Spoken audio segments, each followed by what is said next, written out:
Halo, selamat pagi, selamat siang, selamat malam, Bapak Ibu. Perkenalkan, nama saya Irenia Estining Ayu dengan NIM 27024761133 dari kelas LKEA. Pada presentasi kali ini, saya akan menjelaskan tentang kesadaran dan kepercayaan masyarakat terhadap sistem penanganan kekerasan terhadap perempuan, di mana topik ini telah diangkat dalam penelitian kelompok saya.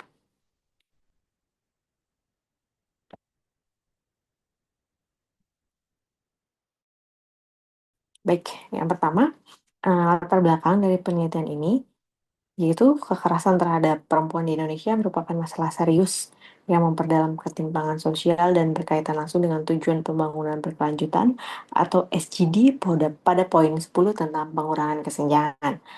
Meskipun telah ada kebijakan dalam lembaga perlindungan perempuan terutama di daerah terpencil, namun sampai saat ini masih saja kita mengalami kesulitan mengakses bantuan hukum dan dukungan terhadap korban.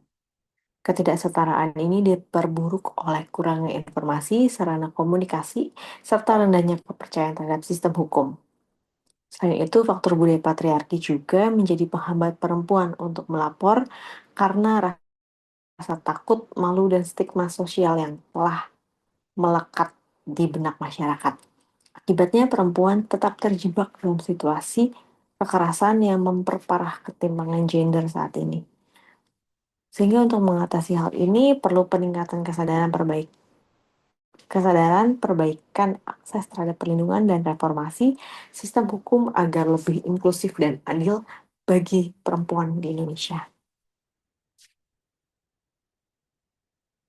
Selanjutnya tujuan dari penelitian ini adalah yang pertama, mengedukasi masyarakat tentang hak-hak perempuan, pentingnya melaporkan kekerasan dan mengurangi stigma sosial terhadap korban kekerasan. Hal ini termasuk memperkenalkan lembaga perlindungan yang dapat memberikan bantuan bagi korban.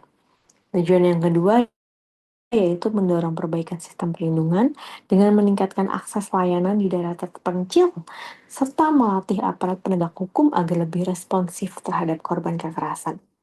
Tujuan yang ketiga yaitu mengajak mahasiswa untuk memahami peran mereka dalam mengatasi isu kekerasan terhadap perempuan, serta mendorong mereka untuk merancang proyek sosial yang meningkatkan kesadaran masyarakat dan kepercayaan terhadap sistem perlindungan. Untuk menjawab tujuan dari yang telah dipaparkan tadi, kami ada merumuskan beberapa rumusan masalah. Yaitu yang pertama, bagaimana tingkat kesadaran masyarakat di Indonesia mengenai hak-hak perempuan dan pentingnya penanganan kekerasan terhadap perempuan. Yang kedua, apa saja hambatan yang dihadapi masyarakat dalam mengakses sistem penanganan kekerasan terhadap perempuan. Selanjutnya yaitu bagaimana kepercayaan masyarakat terhadap efektivitas sistem penanganan kekerasan terhadap perempuan mempengaruhi sikap mereka dalam melapor atau mencari bantuan. Yang keempat, apa yang dapat dilakukan untuk meningkatkan kesadaran masyarakat dan kepercayaan terhadap sistem perlindungan perempuan di Indonesia. Dan yang kelima, bagaimana peran mahasiswa sebagai agen perubahan dalam mendukung kesadaran masyarakat dan menciptakan lingkungan yang lebih mendukung bagi korban kekerasan terhadap perempuan.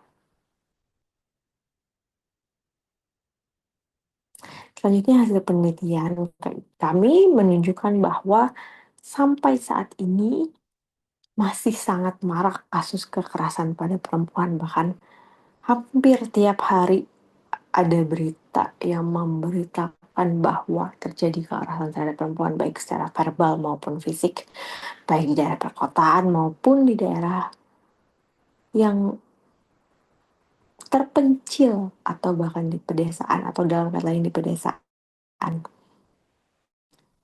Yang kedua, dapat kami simpulkan bahwa kesenjangan dalam akses perlindungan hukum masih sangat terjadi di Indonesia. Akses perlindungan hukum yang tidak merata, terutama di daerah terpencil, menjadi tantangan besar bagi perempuan yang mengalami kekerasan. Selanjutnya, ketidakpercayaan masyarakat terhadap lembaga hukum. Banyaknya perempuan yang tidak percaya pada efektivitas lembaga hukum dalam menangani kasus kekerasan yang menghambat mereka untuk mencari keadilan. Bahkan, mungkin sering kita dengar bahwa pada saat perempuan melaporkan terjadinya kekerasan terhadap diri mereka, seringkali mereka malah disalahkan balik. Seperti contohnya, kenapa pakaiannya minim, kenapa harus menggoda, kenapa harus pulang larut malam, kenapa harus, dan lain-lain, kenapa yang lain. Dapat dilihat bahwa saat perempuan menjadi korban, mereka malah diputar balikan lagi menjadi tersangka gitu. Padahal pada kasus ini yang perlu dilindungi adalah korban, bukan pembelaan terhadap pelaku. Hal ini yang menyebabkan para perempuan malas untuk berbicara, malas untuk speak up, tidak mau untuk melaporkan hal tersebut kepada pihak berwajib karena takutnya atau seringkali bahkan mereka diputar balikan, bahkan mereka disalahkan balik. Selanjutnya, norma budaya yang membatasi keadilan.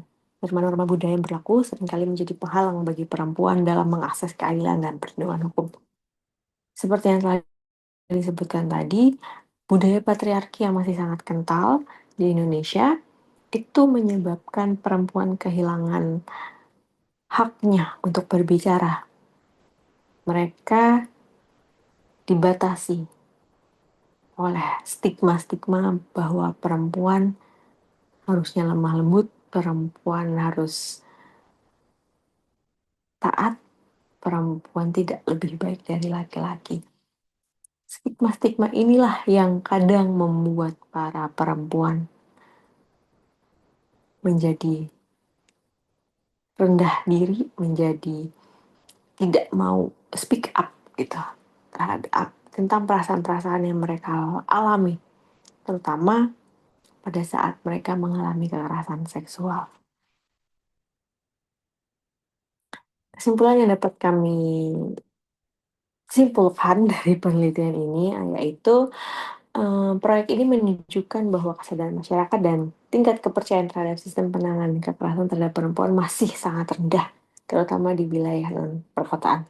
Peran aktif mahasiswa sangat penting dalam menjembatani edukasi, advokasi, dan kolaborasi lintas sektor untuk menciptakan sistem yang lebih adil dan inklusif bagi perempuan. Saran yang dapat kami berikan yaitu yang pertama, pemerintah perlu melakukan edukasi yang masif mengenai hak-hak perempuan hingga ke pelosok desa. Selanjutnya, lembaga hukum dan penegak hukum harus diberikan perhatian khusus dalam menangani kasus kekerasan berbasis gender. Dan itu media massa dan sosial harus mengambil peran aktif dalam membentuk opini publik yang mendukung korban kekerasan. Pemangku kepentingan terkait perlu membangun konsep dan teknis terkait pendidikan seksual dan mencegah kekerasan seksual dengan sebaik mungkin dan melibatkan pakar yang betul-betul memahami pengembangan pendidikan yang dimaksud tersebut. Dan yang terakhir, penanganan perkara kekerasan seksual tidak hanya berorientasi untuk menghukum pelaku, tetapi juga untuk melindungi dan memulihkan korban. Refleksi yang dapat saya ambil dari proyek ini, yaitu saya menyadari bahwa penerapan norma sosial, budaya patriarki, dan stereotip gender turut membentuk persepsi tentang relasi antara perempuan dan laki-laki. Sehingga terkadang kekerasan seksual dalam bentuk verbal terlihat wajar di masyarakat karena stereotip yang telah terbentuk tersebut. Empati, edukasi, dan keberanian bersuara merupakan hal kecil yang bisa membawa perubahan besar yang dapat dilakukan oleh berbagai pihak dalam menangani kekerasan seksual pada perempuan. Demikian dari saya. Terima kasih.